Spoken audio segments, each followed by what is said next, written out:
Comment trouver sa place dans la société actuelle très demandante, très exigeante sur les critères de beauté, critères physiques, critères émotionnels? Comment trouver sa place dans une société qui en veut toujours et toujours plus? Comment s'accepter tel qu'on est, avec nos lacunes, avec nos faiblesses? Comment être cette personne qui elle-même se donne du poids, de la considération, de la valeur, qui fait fi des critiques non constructives? Comment être cette personne qui se regarde à travers le regard du Créateur et qui s'affirme en tant que personne unique? Je vous donne mon expérience sur la question. C'est parti.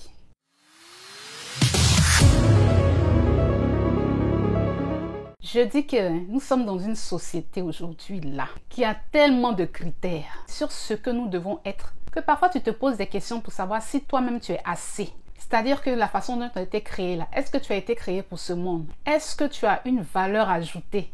Aujourd'hui, on a tellement imposé des critères que les gens n'ont plus l'estime de soi, que les gens sont obligés d'essayer de ressembler aux autres pour se faire une place, alors que nous avons été créés justement pour être différents les uns des autres. Comment être cette personne qui s'aime? C'est de ça que je vais vous parler aujourd'hui. Je vais vous parler en prenant des exemples sur moi-même. Comment je suis passée d'une jeune fille très timide, mal dans sa peau, d'une jeune fille qui traversait des moments difficiles, qui était en proie à des luttes. Comment je suis arrivée à être cette femme pleine d'assurance qui aujourd'hui peut regarder quelqu'un dans les yeux et lui parler sans sourciller. Comment je suis passée de A à Y, parce que je ne suis pas encore arrivée à Z.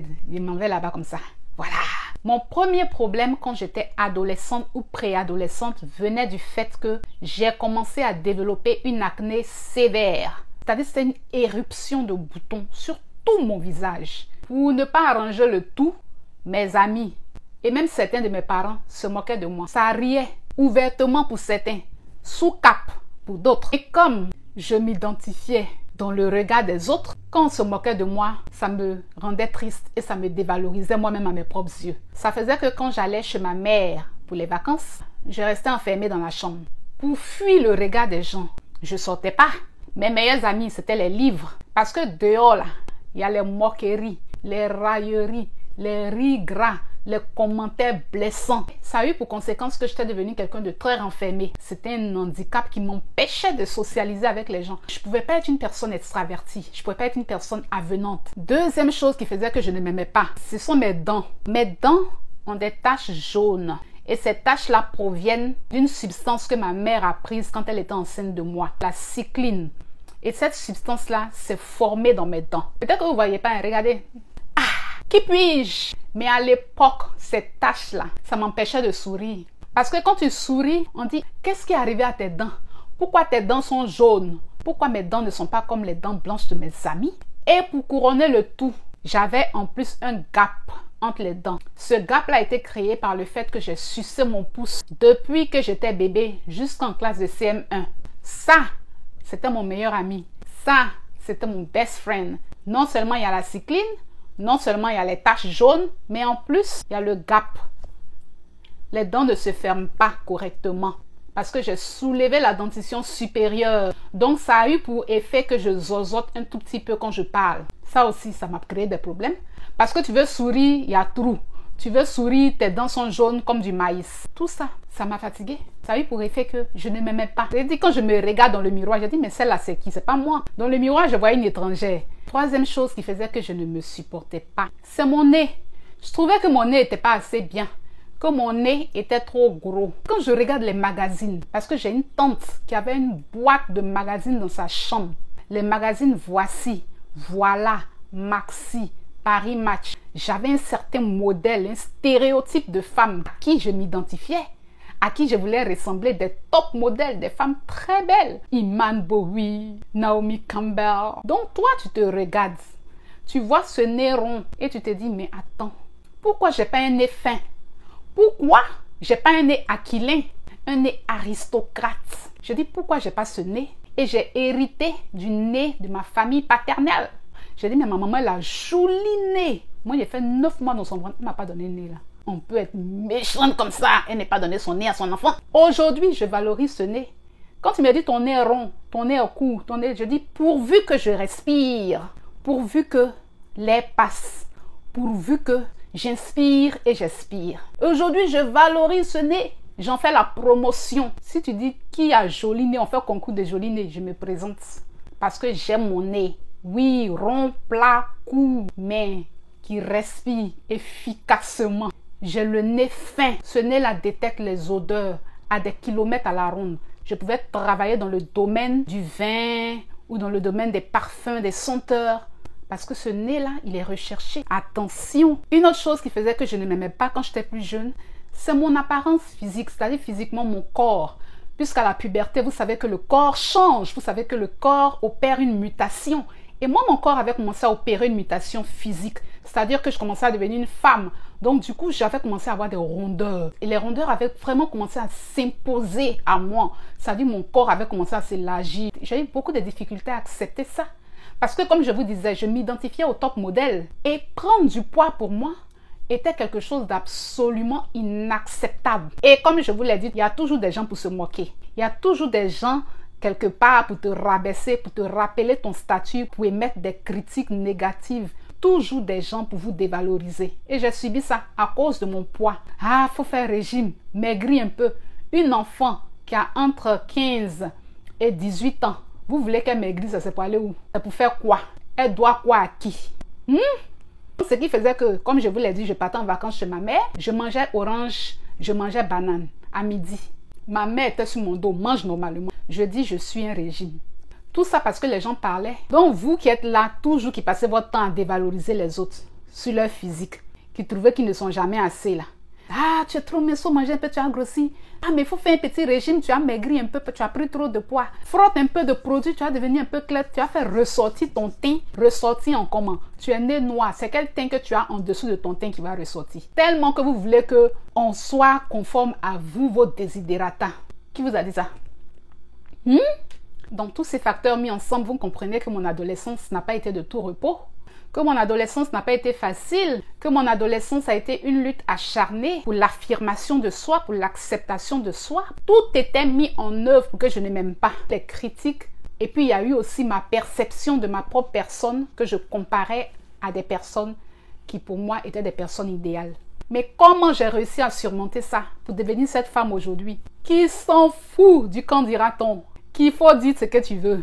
Elle s'en nient, comme on le dit dans le langage ivoirien. Comment j'ai réussi cette prouesse de passer de cette adolescente timide, cette adolescente qui, on va dire, était harcelée, cette adolescente qui était renfermée, qui a vécu des choses difficiles, mais qui a réussi à les surmonter et à devenir aujourd'hui cette femme que je suis, qui parle librement, qui s'exprime librement, qui balaie du revers de la main toutes les critiques qui ne sont pas constructives. Comment j'ai réussi à être cette femme-là? Ce que j'ai réussi à faire, tout simplement, c'est de comprendre qu'on ne peut pas plaire à tout le monde.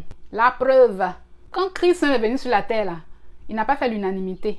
Il a été crucifié. Quand tu comprends que tu ne peux pas plaire à tout le monde, là, tu t'éloignes des personnes qui ont la critique facile, c'est-à-dire la critique non constructive, celles qui sont toutes en train de critiquer, de dénigrer, qui dévalorisent le physique des autres, les personnes qui critiquent les moindres détails dans la vie des autres. Celle-là, pourquoi son nez est comme ça? Celle-là, pourquoi ses pieds sont ici? Celle-là, pourquoi sa bouche est penchée? Regarde son teint sale, regarde ses cheveux crépus. Donc, toutes ces personnes qui vont dans votre entourage ne font que vous rabaisser, ne font que vous dire des choses méchantes, ne font que vous dévaloriser chaque jour à travers des mots durs, des propos acerbes. Sortez-les de votre environnement. Assainissez votre environnement. Soyez avec des personnes positives, qui vous donnent de la valeur, qui ne vous jugent pas par rapport à ce que vous êtes. Après avoir pris conscience que vous ne pouvez pas plaire à tout le monde, vous devez prendre conscience que vous êtes une personne unique. Unique en ce sens que votre ADN n'est pas le même que celui des autres. Unique en ce sens que vous êtes une personne à part entière, avec vos spécificités. C'est-à-dire que quand Dieu vous a créé là, ce qu'il a mis en vous là, c'est pour vous. C'est pas pour quelqu'un d'autre. C'est pourquoi ton ADN est différent de celui de ton frère, même quand c'est ton frère jumeau. Vos empreintes digitales ne sont pas les mêmes. Donc le blueprint de Dieu sur vous est un blueprint unique. Donc pourquoi vouloir ressembler à une autre personne? Quand tu as compris que tu as de la valeur, regardez les êtres humains. Comment on a différentes couleurs de peau, on a différentes morphologies, on a différentes tonalités de voix, on a différents types de cheveux. C'est magnifique la diversité. Notre Dieu est un Dieu de diversité. So, Qui suis-je moi pour vouloir être une copie conforme de quelqu'un d'autre? Qui suis-je moi pour être une pâle copie d'une personne tierce? Accepte ton unicité, embrasse ton unicité, épouse ton unicité. Sur la terre ici là, toi là, il n'y a pas deux. Quand tu auras intégré ça et que tu te seras vu tel que Dieu te voit et non pas comme les hommes te voient, toi quoi dans ce que les gens pensent? Toi quoi dans ce qu'on dit que tu es noir comme charbon?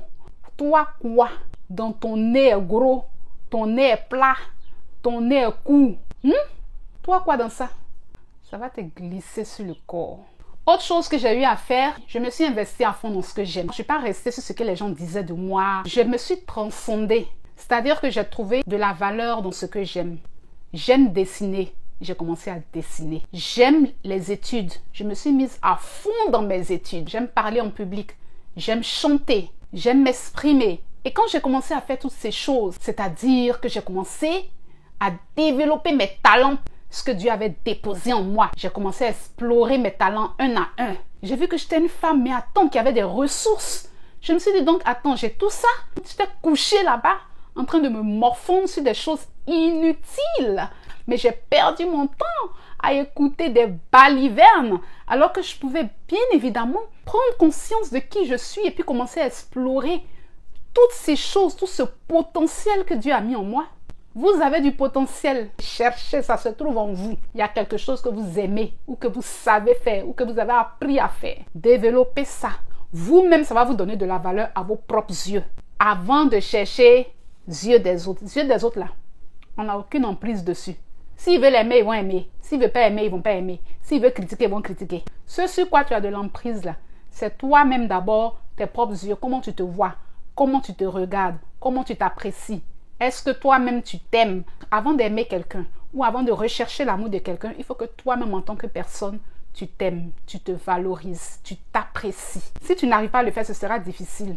Ce sera difficile de pouvoir être même en relation avec quelqu'un, je parle de relation homme-femme, de se sentir valorisé dans cette relation. Parce que tu vas toujours chercher chez ton conjoint une certaine assurance. Ah non, tu es belle. Ah non, n'écoute pas ce que les gens disent. Ah non, moi je t'aime comme ça. Alors que toi-même, là, tu dois faire ce travail sur toi au préalable. Moi, dans la chanson, j'ai appris à développer mon talent. Je suis entrée dans un groupe musical. Dans ce groupe, je me suis sentie en famille. J'ai senti que j'avais de la valeur parce qu'en chantant, je glorifiais mon Dieu. Et j'ai compris que tiens, Priscille, tu peux faire quelque chose avec ça pour impacter des vies. La prise de parole en public.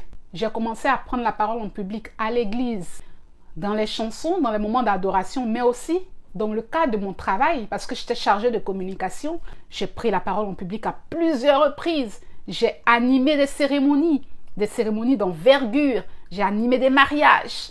Et ça m'a donné une certaine assurance de pouvoir affronter un public, de pouvoir affronter le regard des autres, de pouvoir m'exprimer en public, de pouvoir parler en face des gens. Ça m'a aidé, ça a été une thérapie. Ça m'a donné de pouvoir être une personne plus ouverte, plus engageante. Alors qu'avant, j'étais une jeune fille très renfermée dans son coin, qui ne parlait pas beaucoup. Donc, ça a développé mon leadership. Ça a développé ma façon d'être. Donc, cherchez en vous ce que vous aimez faire.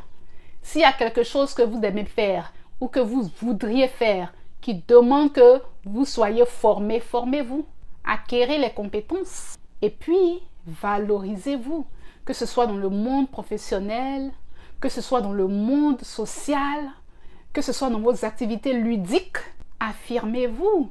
Exprimez-vous. Appréciez-vous.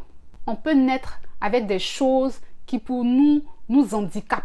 On voit ça comme des handicaps, mais en vérité, ça n'en est pas.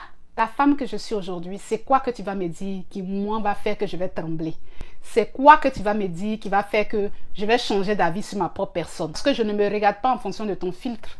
Est-ce que tu vois le truc? Parfois, c'est difficile pour certaines personnes qui n'ont pas une personnalité parfois très affirmée de faire fi de ce que les autres pensent.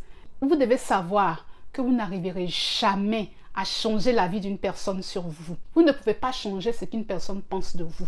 Dissociez-vous du filtre des autres. Vous ne devez rien à personne. La seule personne à qui vous devez quelque chose, c'est le Créateur. Personne n'a le droit de vous dire comment vous devez être. Si Dieu vous juge par rapport à ce que vous êtes, oui, là vous devez changer. Si vous marchez dans une direction différente de celle qu'il a tracée pour vous, là vous devez changer.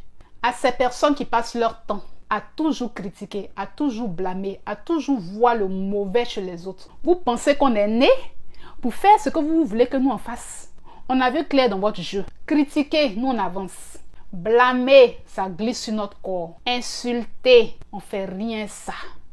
Apprenez à vous apprécier, mes frères, mes sœurs. Vous avez du prix aux yeux de Dieu. Ne vous voyez pas comme vous voyez à vos propres yeux. Voyez-vous comment Dieu vous voit. Vous allez voir que ça va changer votre perception de vous-même. Parce que vous êtes une personne merveilleuse. Vous méritez d'être là. Vous avez votre place. Coucou team, voilà, c'est la fin de la vidéo. J'espère qu'elle vous aura plu. Partagez, likez, commentez. Et on se dit à la semaine prochaine. N'oubliez pas, vous êtes plus que vainqueur par celui qui vous fortifie. Ciao.